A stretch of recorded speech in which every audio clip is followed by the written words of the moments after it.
reframe and rethink how you approach therapy. On this week's episode of the LA Business Podcast, we talked to an entrepreneur who created Therapy Lab and Therapy Lab for Kids. And what is uniquely interesting about their approach is they productize therapy goals, not outcomes, but goals, to really reframe how you think about when and how a person can deploy therapy for better life success. Let's jump right into this week's episode of the LA Business Podcast. Welcome to the LA Business Podcast, your destination to hear stories of how businesses grow and scale. I'm Robert Brill, CEO of Brill Media and the host of this podcast. Now, let's jump right into this week's interview. Hey everyone, welcome to another episode of the LA Business Podcast. Today our guest is Dr. Chandler Sims Chang. She is a clinical psychologist and CEO of Therapy Lab and Therapy Lab Kids. Therapy Lab Kids aims to address mental health challenges that families in America are facing by providing accessible therapy. So thanks for being with us today. Tell us a little bit about when you started Therapy Lab and expanded to Therapy Lab Kids and why you started to begin with. Sure. Yeah. Thanks for having me. So I could tell this story. It could go on for hours. Basically, I went to grad school. I got my PhD. I worked at UCLA, inpatient psychiatry. I started a private practice in 2008. And I did that for about 10 years. And along the way, it was wonderful. You know, it was the old days of therapy where people would find you through word of mouth. They would come in. People would work with me for various lengths of time. But I've always done evidence-based treatment, which I can explain what that means. But it basically means it's treatments that are tested and studied and investigated in research institutions with people, and they tend to work. We have evidence that they work. That's what that means. So along about, I would say 2016, 17, 18, I started to notice that people had a different relationship with therapy. They started to see it as a preventative experience, something that they would want to do for targeted goals. And so people started to get a little bit more savvy, especially the college kids that I was working with at USC. And they were using therapy really strategically. Mm-hmm. So if you have this idea of therapy, you might have this Woody Allen kind of Freudian lying on the couch idea that it goes on. And so I thought it was really cool. People were seeing this differently. I decided at that point, I've always been interested in business. I launched Therapy Lab at the end of 2018, basically as a menu of plans. The plans have a certain number of sessions attached to them. They come with a goal, and people could look at it like a menu, pick what they wanted, and try it. And so I would say from the beginning, we had really good product market fit. People liked it a lot. Therapists liked it a lot. I got a lot of calls from the beginning of people who wanted to work with me on this. And then this past summer, we launched the kids edition of this, basically. So one of the most prominent depictions of therapy that I see is in the show Billions. Oh my gosh, it's such a great show, isn't it? Amazing show. And I'm really bad with character names. So I'm not even going to try to remember what the character names are other than Axe. I was going to say Axl Rose, but that's clearly not his name. And I guess the question really is are you saying that someone can look at Therapy Lab and say, I'm going to go to therapy for the goal of improving my performance, becoming more focused and strategic? What is that what you're essentially offering? Sure. That's one of the things people might use it for. Okay. So that would be sort of a wellness goal. I want to do this well so I can function better in the workplace. We also have, in the business, we call it pathology. There are also health goals. Like, for example, maybe you're working with a therapist on a long-term, basis, and you realize, I'm spending 15 minutes at a time washing my hands. Maybe I have OCD. You can also come to us for targeted OCD treatment. The main idea is we're going to get right to that goal. We're not going to say, well, yes, maybe you have this compulsion, but let's start with your childhood, start from the beginning. That can be helpful. Like, some people might enjoy that kind of therapy, but we are really going to say, what's happening right now and how can we help you address that problem specifically? What's cool about this is it actually it creates more of an openness to the whole mental health experience in general and lowers the stigma because you're actually yeah, it's just very transparent. But back to billions, Yeah, I would love to share with you specifically, we have plans that could be really helpful for the business owners you might be having on this podcast. yeah. So if you want to dive into that, Well, yeah, it's just so, like, one of the most unexpected things that I've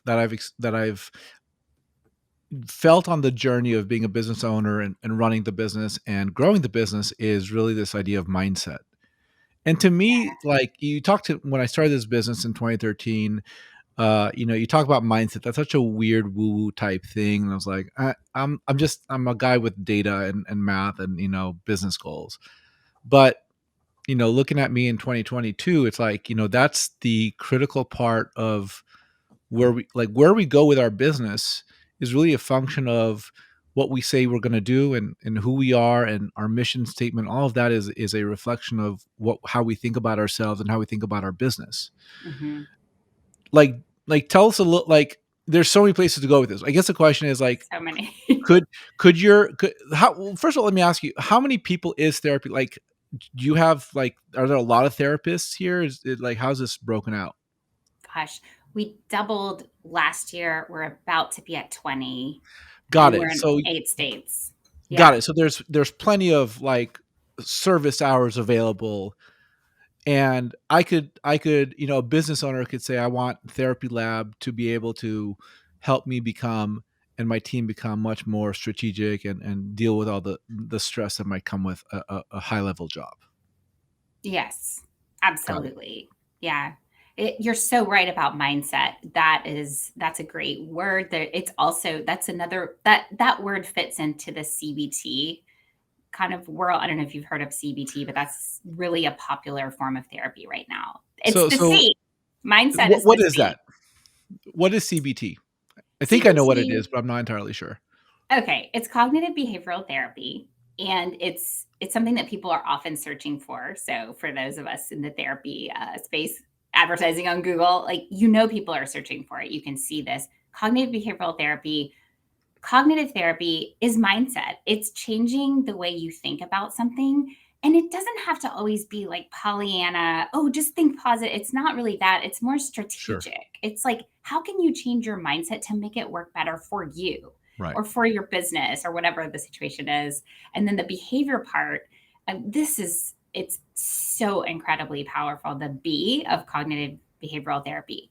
It's basically doing what you think you can't, or there's another word for it is opposite action. If you're terrified to speak in public, you must speak in public. Mhm. You will be liberated and you will be expanded beyond your wildest dreams. Now, as a business owner, I also think that's really tricky if you have that mindset because you can burn out. And so it's this constant weighing, okay, when do I go for it? When do I face my fears? When do I take care of myself? And I think that like finding the balance of all of those strategies is where it can help to have an objective, a therapist come in and help you balance all of those Yeah, and things. there's, like, a new fear every 6 months. Six That months. Yeah. Oh, yeah, totally. Like, our first hire and our second hire, I was very fearful on those 2. I was like, "Man, okay, I went from being able to provide for my family, now I have to provide for 2 other people. Okay, cool." By the time one of our people went off to get her PhD, it was like we needed 3 people to replace her. Because we had grown so much. I didn't Yes. realize we had grown so much, so it was a big mess because you can't Yes. just hire people and they automatically know what to do. It takes like 3, 4, 6 months to be able to fully integrate to the way of working for the business.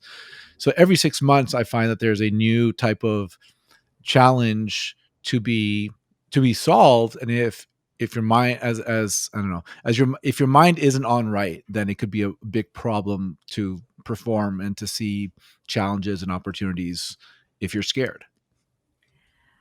I think that's so insightful. I think you're right. I think what you're describing is also, it sounds like in your journey as a business person, you are mindful of your emotions. As a therapist, now a business owner, I also notice it's really important and helpful to pay attention to your emotions in this journey. I don't know Yeah. if you've found this, but sometimes when it's time to grow and hire new people, which is scary, that's a risk. It's a calculated risk, but it's still scary as heck. Yeah. Like you actually feel bad before that's about to happen because you want to make it work with your current team, but you know you need to grow. Yeah. So paying attention to the emotional journey, I think is really incredible in business. Yeah, I mean, one of the things I learned is that, someone on our team told me, I was like, "Hey, I think we should hire, but I'm a little scared." I talked him through it. He was like, "Robert, when you hire, you're making money. I know it feels like you're spending money, you're Hmm. making money." So now I see, we buy Hmm. ads on Google and Facebook, and I see thousands of dollars of transactions a day come in on my credit card. Like, "Ooh, we're making money, but we're spending money."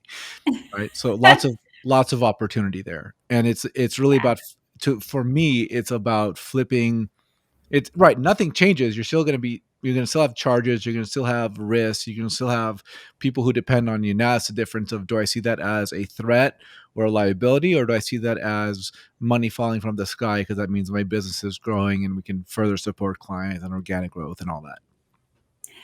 I think that's really very cool. So you're talking about an internal shift of how like, you've thought of a new label basically for that experience of taking on the risk of hiring. Another maybe perspective shift that you're talking about is time. Like the Mhm. perspective we have on time. Are we looking for profit tomorrow? Or are we looking at the year as a whole? Because you know, yeah, it's really interesting. All of these mind shifts are part of what happens in cognitive therapy, which is what we specialize in. It's really cool.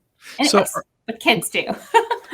So let's talk about that. I want to talk about the productization. So, like, I'm looking at your site. I see therapy with a plan. I see 8 sessions, self esteem boost, 8 sessions, racial stress and resilience, relationship tonic, sleep well, CBT, insomnia. So like you're really productizing the use case, because therapy is such a, like, I'm going to go to therapy. There may be stigma around it. There may be cultural challenges around it.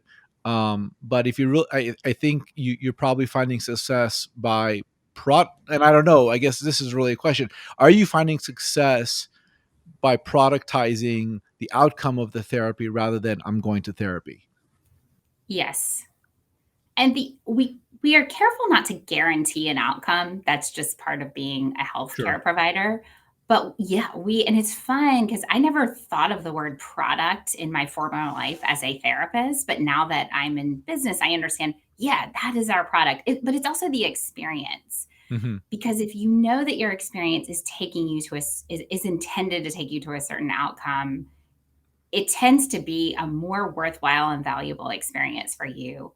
And what we were shocked about in our first year from the get go, we realized people do want to buy the whole plan. They want the experience of committing to this plan. And that in and of itself can create a better outcome. Yeah, like, I imagine, so one of the big things that's really important to our marketing and advertising business is a testing framework. And I see such massive opportunity here, right? Like, so, like, running ads to target people who might be interested in having 8 sessions on interpersonal satisfaction, right? Like Mhm. there's a specific type of message and a specific type of person who you might want to target that might want help with that particular topic. No outcomes guaranteed, just this might be on your mind, we can help. Like, that's so fascinating, and that's such a Yeah, unique way of thinking about therapy. I Uh, think so too. A lot of people think so. They're really into it. They call and they say, "Hey, I like these plans. What is going on here?" and so, why did you specifically expand out to Therapy Lab Kids? That's a really good question. So I have a traditional child practice in LA. We're in person. We have a 6 month wait list. Mm, And it really was striking to me that it was becoming kind of problematic that parents had this idea that their child might need a therapist for the long term, when in many cases, actually, well, what is the saying? A stitch in time saves nine. If we can think more about this on a preventative kind of, like, get in and get 4 sessions of techniques for managing your child's anxiety, and then you're done.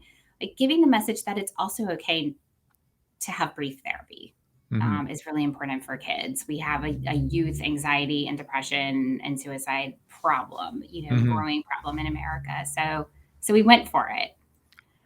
What are the common what are there common are you allowed I don't even know if you're allowed to talk about it, but, like, are there, like, very macro commonalities on the types of things that cause distress among children or, like, trends that you might see? It's a really complicated question. A lot of people are looking to the role of social media in kind of exacerbating. There's always isolation. Certain kids just get left out, but it sort of Right. exacerbates it and create. And there's and teenage years are when people are more impulsive, and so it's not a great mix for some kids. Some kids are Mhm. connecting on Discord and social media and other things, but other kids are being left out, and it's very visible when you're left out. But I don't know if we've concluded, we don't have a conclusion on why this is happening, to be Mhm. honest. It's really tough. Are there any effects of, the last 2 years of COVID that my non-clinical, not an expert perception of COVID is, you know how trees you have a ring, each layer of the tree tells you something about the geological history of that tree's existence, like, if there was a big something like, if a volcano erupts nearby and the tree survives, like, you'll see that in the ring, and you'll see oxygenization of the air, whatever, like, I'm not a scientist, clearly, like, you will just see, like, history in the ring of a tree. My theory is that COVID, we're gonna live the rest of our lives with a big mark, let's call it a 3-year mark, 2020 to the end of 2022, which will be the experience that we have as a not even as a culture, not as a society, as a planet for the first, one of the first times ever. We will have this ring. There will be, unfortunately, people died, and the experience that's going to leave, people with ongoing health issues that's going to leave, people dealing with a fundamental change in how you live. Are you seeing any of those trends? Like, are people experiencing this general dissatisfaction with life that shows up in therapy? Definitely. I completely agree with you. I think it's I was just reading therapists wait lists are 70% of therapists report that I mean, yes, it's a given that they have a wait list, but their wait lists are continuing to grow. Mm. The demand for mental health care is far outsizing the supply of therapists and therapy. People are struggling. People are also maybe much more willing to seek help. It's much more normalized to talk about mental health and struggles. But yeah, I think it remains to be seen, and we will be thinking about this for decades. What was this like for our generation, for kids, for elderly? It's profound what we have been through. Hopefully, coming out of. I will also say it's really interesting. Like, for example, as a business owner, one of the things I'm really big on is checking in with people and talking about mental health in the workplace and burnout. I think that's become more a part of the conversation. I think that's here for forever to stay. 100%, and it should be, rightfully so. It's important not only for humanity, but it's also important for business, right? To make 100%. to be checking in on people. Yeah, I mean, like, you get better results out of your people when they have a good workload, not an overload of work, when they're getting enough rest, when they're able to run and exercise Yeah. and go Yeah. out and be with friends and be with family, just the things that make us human. The more a business can enable that, the better the business will be, because the people will be more aligned with the business, and the people will be more aligned on the same sort of like path, I guess. Okay, what is one of the most interesting or profound or like what have you experienced as a business owner as you like you had a practice, you still have a practice, right? Like there's your personal Mhm, practice and then there's therapy lab. Like mhm. what what have you experienced creating and operating therapy lab that you weren't expecting, because you already had one business, you now have like at least two or three if you count therapy Mhm. lab kids as a separate thing. Like what was the experience like creating this like brand basically? Really have a new appreciation for businesses small and large. At Mhm. some point I got a subscription to the Wall Street Journal, and just reading about business I think is fascinating. Like, I Yeah. was listening to some of your podcast episodes too yesterday. There's so much life in business. Mhm. It affects the consumers of the product, it affects the employees, it affects our cult how you decide to market your product affects our culture, the Mhm. messages. I just didn't realize, and I didn't realize how hard it is to to put all the pieces together.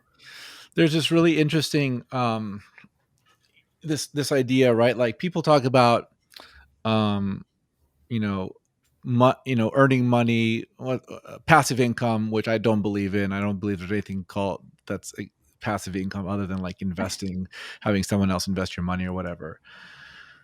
But when you take small repeated steps on a regular basis, you're in the micro, you're not going to see the movement, but in the macro, you're going to see massive swings in movement that will help your business. And that really to me goes back to the mindset. I spent a lot of my time listening to people like Grant Cardone and Gary Vaynerchuk. There's a new person on the scene that I've been paying attention to named Alex Harmozy, who's a business owner.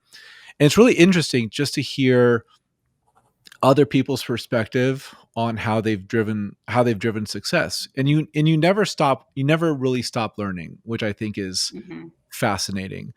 So in terms of your marketing and growth, right, like what are the primary things you do to make therapy lab grow? Is it referrals? Is it like search engine optimization? Like, and who does it? Who in your business does it? Do you have a dedicated marketing person? I wish, not yet. It's me. Okay. I would love someday to hire someone who really knows what they're doing. It's been fun to try to figure it. No, it's not been the most Yeah. fun. Yeah. It's been sort of fun to try to figure it out, but Killing my yeah. soul, right? Yeah. Okay. We do a combination. The book Traction, that was my Bible at the beginning of last year. Mhm, And I love the idea of systematically plotting out a few different traction channels to try, and then finding where the flow is, mhm. picking your top two or three, and then letting the others go, because you can't do it all. I've really had to learn that lesson the hard way. You can't do everything because there's way more to do than you could do. Is that Traction EOS or is that something else? It's probably behind me. It's just called Traction. Just called Traction. Okay, Yeah. Traction get a grip on your business? Nope, never mind. Um, I'm not even gonna try because there's a bunch of different tractions that I'm I'll finding. I'll send you. I'll tell you after for sure. Yeah, It's great. I like how kind of there's a nice framework and testing, because that's also what we're about. Is let's see if it works. That's easy. and what are you testing? What types of things are you looking at? We've tried, paid search. We've Hmm, tried Facebook, social media. I think it's really interesting. I think at the end of the day, people prefer to have a warm handoff for therapy. mhm, The people who get a warm referral from someone we know or someone we partnered with, that works well for us. Facebook, we found really hard to crack the code on that. We haven't found our footing with that and kind of walked away. But yeah, I think it's really interesting too. A lot of friends will say to me, I have a really good friend in marketing. She says, "Oh, you should check out Brene Brown. You should check out this influencer, that influencer." I get kind of pushed, like, you should be an influencer. And I'm thinking, that actually doesn't, I've talked to these people, it actually doesn't drive interest in a therapy service, in my yeah, experience thus far.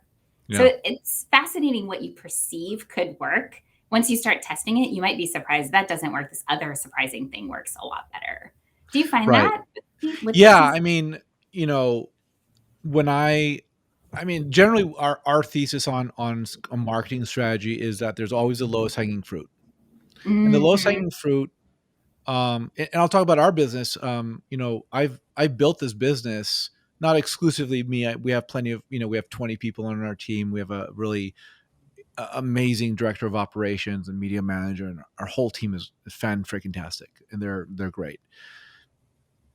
The business relationships we have, a lot of them come from referrals, Mm. which is great, but I want more. And I can't Mhm. manufacture referrals because I Mhm. can't meet that many people. You have time to build trust and all that stuff. And it's hard to manufacture referrals. So for every business owner, there's always the lowest hanging fruit. There's like, all right, you can do this one thing and you will be able to grow your business, but there will be a point where that fades out. You can't do that anymore. It can't scale. Right. For a lot of direct to consumer brands like packaged goods or food, a lot of that comes from search. And even before search, you might do affiliate marketing. And affiliate marketing is a whole other thing that we don't engage in because Mhm. it's fraught with challenges. But the point is, like, usually search is the one that does really well for businesses. But then at Mhm. some point you'll have an incremental cost to get the next client will be much higher. Right. But you gotta you gotta use the communications tools of our time with the right assembly so that they all work for you. Things like building a landing page and Mhm. doing remarketing and giving people something to download so that you can get their contact information, that type of thing. Like Mhm. there's a playbook that exists, and then it's about refining the playbook so that it works specifically for your business at this moment in time, because like Right. 2 years from now it might be different. um, but there's always the lowest hanging fruit that you just cannot scale any further without higher incremental cost. That's really interesting. I think that you described that really nicely. It's interesting too how you really things are constantly evolving. So I read this article recently about the addiction to paid search as a small business, and I think you have to watch it, right? You have to watch maybe there are other people in your space having for my space, there's a ton of venture capital right now for mental health, and I'm bootstrapping, so I have to really pay attention. Sometimes the paid search for my keywords is going to be glutted with all of this VC money, and that's not helpful for me. Yeah, I mean, and then there are ways to solve for that, dramatic ways, right? Like, sometimes we get the idea that, like, the only thing that's profitable on our paid search is our branded terms, which is silly, Hmm. right? Because what you're basically saying is that people already know about you, and they are clicking on the top link rather than the second or third link, and so you're paying Hmm. Google when you Hmm. don't really need to pay Google for that. Hmm. There are ways to go long tail on any budget on search in such a way that, yeah, you might come up against venture capital funding, but if you go long tail, many words in the keyword phrase, that's when you're able to really hone in on a set of clicks that are going to drive sales that are not going to break the bank, as it were. So it sounds like you really like this and find this interesting. Yes, I do. It's my life's professional passion. Yes. I look forward to the day when I can really hire someone to really lead the charge for me who really likes it because I find it a little yeah, I'm sure you've met people who find it overwhelming. So this isn't news to you, but Well, it's overwhelming. it is because it's like it's more than a full-time job, right? Like, clearly, as we might all know, like, there are thousands and tens of thousands of professionals who do this every day for a living. Like, is it the best use of your time? Like, should you be, for the benefit of the world, should you be spending your time counseling someone Yeah. or looking at search ads, right? I Mhm. can't counsel someone, but I can do search ads. Relative to you, I can do the lower value task Mhm.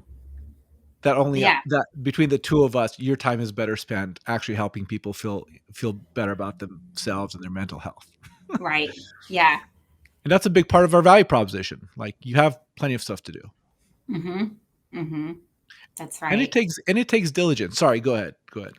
Well, I was just gonna say, one way to think about it for me, if I were about to make an investment in finding someone to do this for me, I'm also thinking I really believe in what we're selling, that it's Yeah. better for people than not so great therapy that's becoming widely available. I won't name names, but there are therapy companies with famous Olympic spokespeople, Oh, and really? there's no like quality control. So I really want to grow this brand and put money into marketing because I actually think it's really better for people. So, Why do yeah, you think there's venture capital in this space to begin with? Why now? I mean, it was already happening pre-COVID, but I think people see the numbers, investors see the numbers on how many people want mental health. But I think, I don't know if you're interested in this, but I think it can be kind of problematic because some of the people who have major funding their products are medication. And so to Really? be, yeah, so to see on Facebook like 70% off for a medication consult is a little different from, hey, did you just go through a breakup? Do you want to explore our relationship tonic plan? Right. It's just a little bit different, and there are a lot of ethics that I think we're gonna at some point there's gonna be a full stop, and people are gonna say, "Wait, back up. There was all this funding going into promoting Prozac," or I mean, Big Pharma probably likes it, but I don't know. It's like a new distribution channel for pharmaceuticals. It gets really complicated really fast. Weren't Quaaludes a thing? I remember watching Wolf of Wall Street. I mean, I have no idea, but I think Quaaludes were an actual drug that was, like, prescribed at one point, right? You might Oh, know. for sure. Yeah, I And then don't they know. became a party drug. Yeah. Well, I'll tell you, this might be a funny story. I was thinking last night, how do I really make our CBT for insomnia plan sexy? Like maybe I put up an ad that says, "Hey, were you thinking of trying your friend's stimulant? Why don't you try a full night's sleep instead?" But I Right. don't like you have to really take a beat before you're going to post that on a college message board. Right. And that's where you get into the problems with social media, right? Like Yeah. Facebook's interesting, and most social media platforms are interesting because they are stuck they have become unwillingly the arbiters of free speech. And they don't want I believe Facebook doesn't want to be an arbiter of free speech. They don't want to tell you, they don't want to stifle the right, they don't want to stifle the left. But both the right and the left are basically saying, you're stifling me, so stifle the other guys as well. And so you can't, there's so many restrictions now on Facebook.